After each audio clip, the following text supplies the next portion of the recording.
Listen, I'm not gonna lie, I kind of feel like the past recordings that I've done haven't been like really, on point. They Huh? have not. They have not. You have hardly said anything in the past recordings. Now that I've been editing them, there really Yeah, is not like a lot there. I They're don't very really think short. that it's been like good. I don't think that you're really thinking about the show critically anymore. No, I think like what happened is like, I'm still kind of in the framework of trying to like make it applicable to like how what calls out to me, right? But, Yep. at this point, I'm not really quite sure that like there's so much that calls out to me personally in a way where I feel like it makes me think about my own, like it challenges my thoughts, right? It may not call out to you, but you're not actually asking the media therapy question at all, and you're not thinking critically about the show. So, Babylon 5 is an incredibly relevant show, especially now, but it was always technically relevant to you. I don't know that you're thinking at all critically about the show. Almost every episode has something that has to do with you, that speaks to your life, that speaks to who you are as a person, that speaks to where you've been and where you're going. Definitely. Absolutely. I wouldn't have had you watch B5 if I didn't think that it did. And it may not be as relevant as it was when I first asked you to watch it, but Babylon 5 remains an incredibly relevant show for all kinds of reasons. And it definitely is relevant to you. Now, I can really, really prompt you and start pushing you to think critically, but I have not wanted to do that live on camera because I don't want you to get frustrated and then shut down when you can't think of anything. So I tried to prompt you a little bit when we were talking about legacies, and you didn't really want to get into it. Like, you absolutely kind of shut down the question that I asked you when I was looking over the video footage. I was talking to you about how, these two, Ivanova and Talia are sort of like parents arguing over what's best for their child. And I said, it does remind me a lot about, kind of the situation that you grew up in, with you making decisions and your mother having thoughts about what you should do, you having your own thoughts about what you should do, culture pulling you in one direction, American culture pulling you in another direction, your own desires pulling you in a direction, and you having to figure out all these different choices, even though your choices were actually very limited at the time. And you did not want to get into that. You didn't want to talk about that. You were like, oh, well, I don't really think that's relevant, and, and stuff like that. But that is incredibly relevant to you. That is something that you can absolutely relate to. And Ivanova is just like, oh, no, this is not going to happen this way. You're going to have choices. You're going to have dreams. You're going to have something, but they're both still pushing, from their personal perspectives and experiences. And I see that in a lot of parents with their children, and even your parents, too, for you.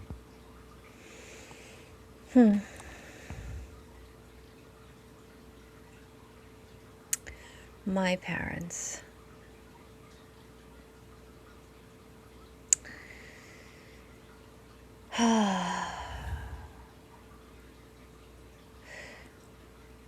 With my parents, it was never really about, for me, like what career to go in. No, I know. It was weird because what happened in that moment, right? As I was like watching it, it was almost like, when she was like saying, "You just want me to do what you just want me to do what you want me to do." And like, I don't know why I took that at face value, even though Ivanova actually was the one who was trying to open up all these other options for her. So then the Psychor wasn't the only option that she would have defaulted to. So it was actually very strange that I actually did that. Like, I kind of missed the point, I kind of missed seeing like something underneath what was at face value in that moment. And I've been recalling that like several times over and over again. Like, I'm not on point with these recordings lately. So why have you stopped thinking critically? I know that you've been bed rotting, and I know that you've been watching anime, but even when you watch anime, you find those storylines Yeah, I relevant to do. you. You find ways of making those things relevant to your clients, right? But you've stopped thinking critically about your own life and the media that you watch. And I want to know why, because that's not like you, aside from just you getting lazy. But I don't think it's lazy, because you can sit and watch anime and come up with all of these things that you think are relevant to you. And it could be because you just don't have that much of an interest in the show, and I understand that too. But you would have more of an interest if you made it more personal and you started understanding what JMS is trying to say about the world, about people, about all of these characters, or even taking an interest in a character, and what's going on with them. You used to really like Ivanova. You used to have a really good understanding of her character, and so for you to kind of completely miss what her character was experiencing and why, was very odd. It's like you just stopped caring. I can't say my last few recordings were all that great. I felt very disconnected, to be honest. I haven't done this in a while, so I think I felt a little bit far removed. And the interesting thing that always keeps creeping back up is like how much of like this career as being a clinical psychologist continues to like restrict me, because we're like taught you're not supposed to self-disclose. Other people really shouldn't know about you. You shouldn't talk about your shortcomings, your limitations, your flaws. And that how therapy is really just tailored in this way. As much as I disagree with it, I still kind of like am unsure where that line is between practice and being human. And I think I still fumble around that. And so even like as I do these recordings, and even as, Elaine asks me all these questions about myself, and to tie it into who I am as my identity and everything that gave it shape, it's a little hard to talk about and still break through that barrier of like what I feel is like professionalism.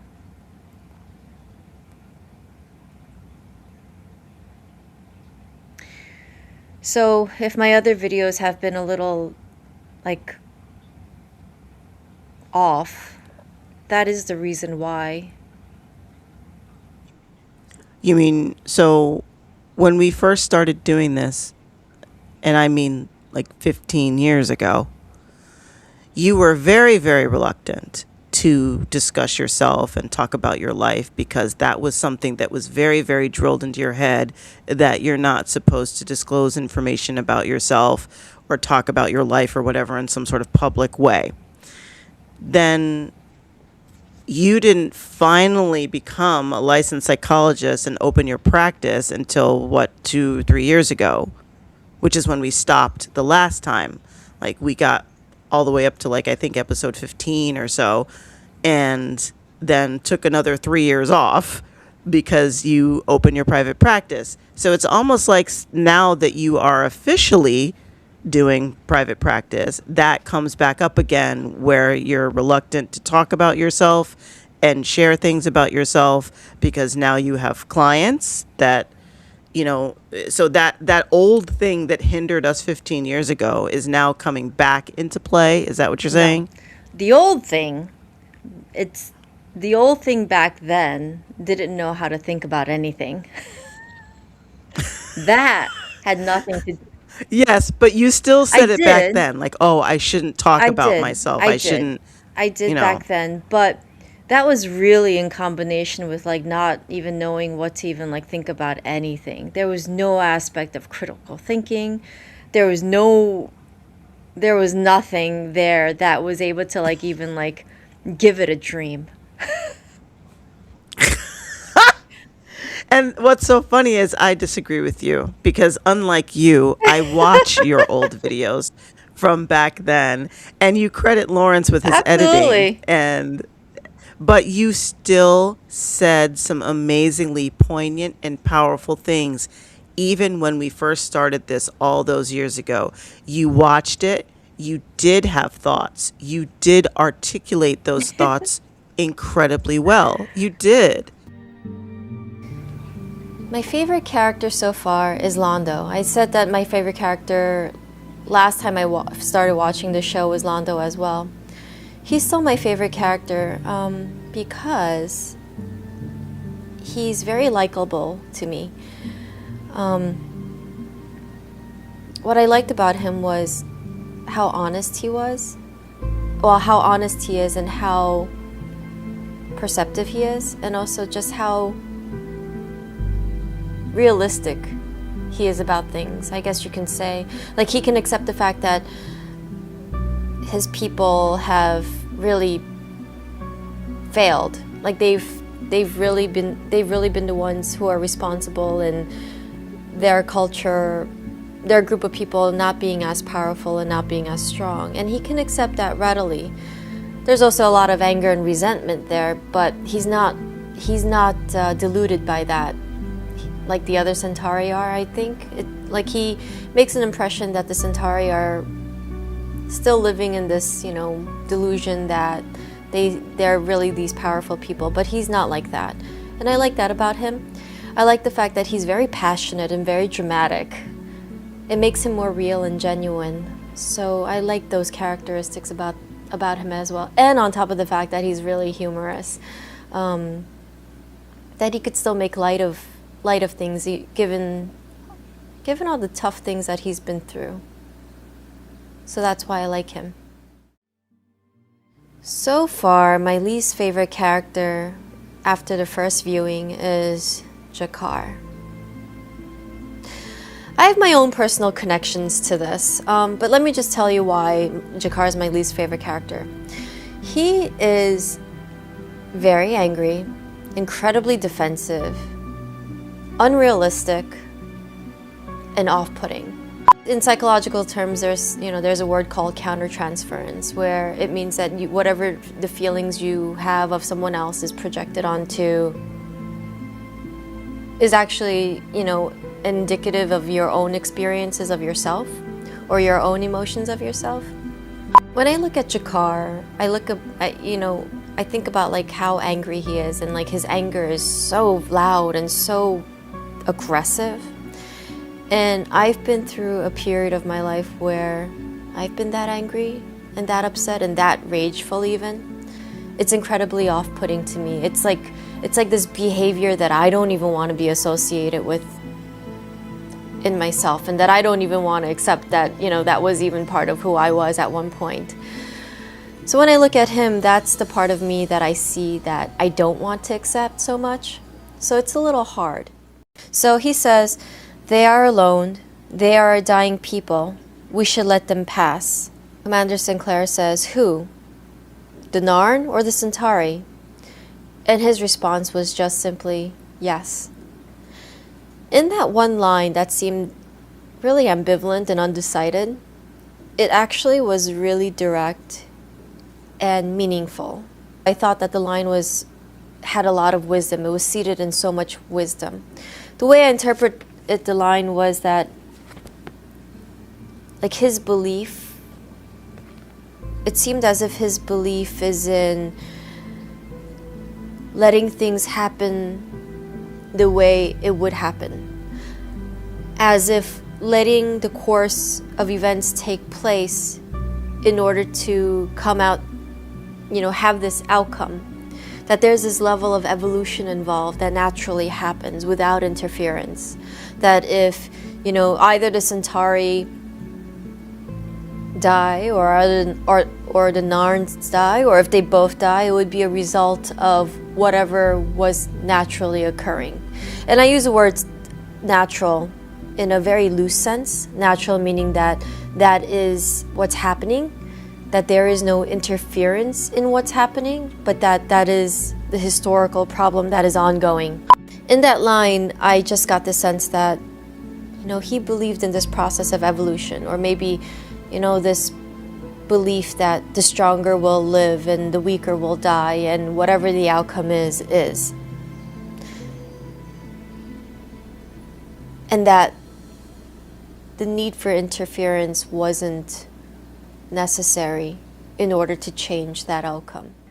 I had a lot more hang-ups back then, so, You did. everything between, what I was first learning. I had people tell me you're not supposed to talk about yourself, like as I was going to school. That was a Mm-hmm. lot back then, especially before social media, before like people were like actively talking about themselves publicly anywhere, anyone. Mm-hmm. So, but the other hang-ups were hiding my own imperfections. There was a lot of shame in who I thought I was. Mm.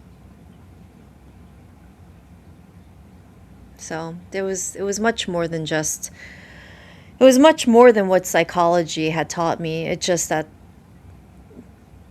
schooling in like psychology sort of created another layer of that barrier to what was already existing as a challenge. I want to continue this with you because season 2 is fucking incredible and I want you to enjoy it. But like I said to you before, we can either do media therapy with it or we can just watch it together so that you can at least see the show. We don't have to keep filming. Yeah, I think what's happening is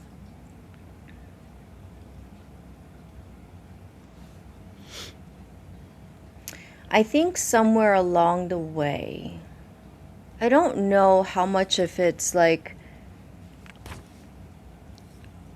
I'm not actually sure what's going, but I do know that I have not been as I feel like I lost a little bit of this ability to think a little bit more critically about things, which is ironic because, in my sessions with people, with my clients, like it's been so much more like on point, and it's been so much more on point.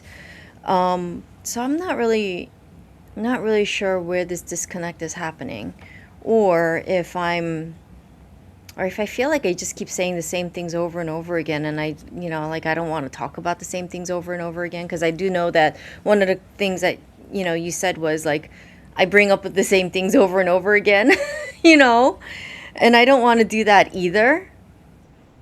The things that you're very confident in and the things that you can point out really well, you do talk about those things a lot because they come naturally to you. And I think you fall back on those things, as opposed to thinking up new ideas. Yeah, I mean, but yeah, I do fall back on those things because those are also the things that were pretty prominent in my life. Then it's like, well, if I try to think of it, I guess I could think of it from an alternative perspective, but then it's not what was like triggered. I don't want you focusing on triggers because you don't have triggers as much anymore. When I first asked you to start watching this 50 million years ago, you had plenty of triggers. And even when we started this up last year, for the first time in like 10 years, you still had a lot of triggers. I mean, there were episodes that you cried when we were filming, right? You still had a lot of emotional connection. And I think that, you obviously you've grown as you started your private practice. You've become much more articulate. You are incredibly, obviously great with your clients and everything. And you've developed this even more of an ability to disconnect. And I think that that's both good and bad. I think that you used to come at media in a much more emotional way, but you're back to watching it from behind a wall again, except when it comes to like anime and stuff, which you love.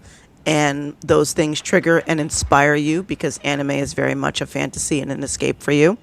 But I think that you need to apply that same critical thinking to things that really matter, not just, things that trigger you in anime. And I don't want you to be triggered necessarily unless it's really like something super powerful. I absolutely will expect you to be sort of triggered emotionally in a positive or negative way, but that doesn't mean that every episode that doesn't trigger you isn't relevant. There's so much in the show to discuss, but you just have to think critically about it. And again, that's not something that people do unless they're taught how. Like when 𝘱𝘰 and I watched the Lord of the Rings, he came at it like, oh, this is a show that only geeks like, they like this stupid fantasy stuff. And I was like, okay, well, let's just watch it. And like, he started out with a very casual viewing, but the more I was asking him questions, why do you think Aragorn felt like this? Why do you think Frodo was doing this? Why do you think this? And he started thinking about it critically, what it means. What is Tolkien saying about nature, about war? What do these things mean? And he started realizing that it was more than he thought it was. So unless someone is prompting you and giving you a reason to think critically, people don't automatically do that unless something triggers a thought or triggers something emotional in them and they feel it deeply. If that doesn't happen, people just watch things and they finish it and they're like, oh, I liked it, or oh, I didn't like it. Well, and then you ask them, well, what about this, or what about this? And sometimes they're like, did that happen? Like they're not thinking about things. And I think that you definitely are like that when you watch media. You're kind of back to watching media the way you used to when I met you, that it's either escapism or you're just kind of watching it to kind of pass the time, but you're not deeply engaged and thinking about things critically because you've gotten out of the habit of thinking critically, except when it comes to your clients.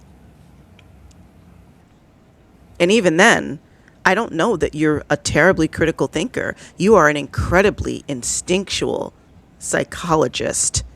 You have always been very good with people and instinctually knowing what they're saying, what you need to say to them. You've been always very good at that, which is why the book stuff, who the fuck cares? Which is why you have been able to be so successful, even though you don't remember anything that you read. You don't know all the clinical stuff and shit in books, but you are very good at what you do because it's in your soul. It's in your person to be good with people and to be good at reading and understanding them and speaking to them.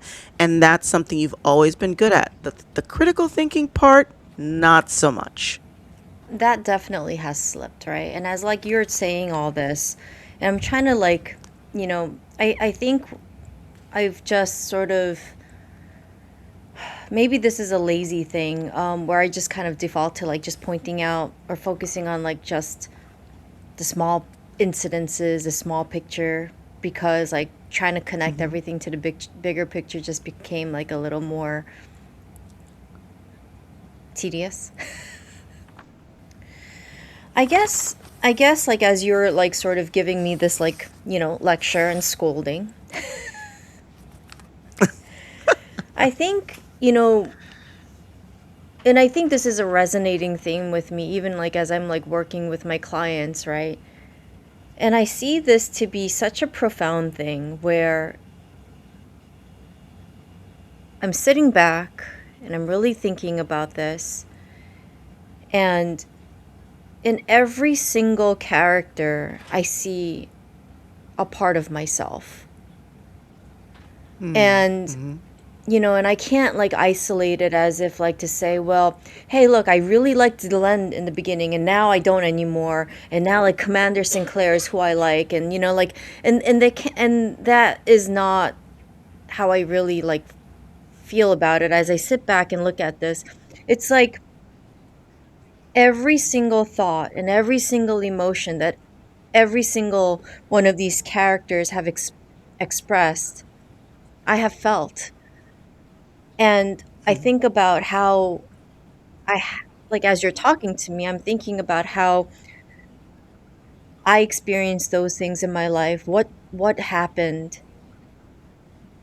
What brought about those experiences? And how did I work towards like resolving it or navigating it? And like it really is not that tunnel visioned and singular. And as I even like talk to my clients about these things, right, to help them understand these unknowns that they feel that they have when it comes to other people and including themselves, it's like every single one of those bits and pieces, it's like, I get it.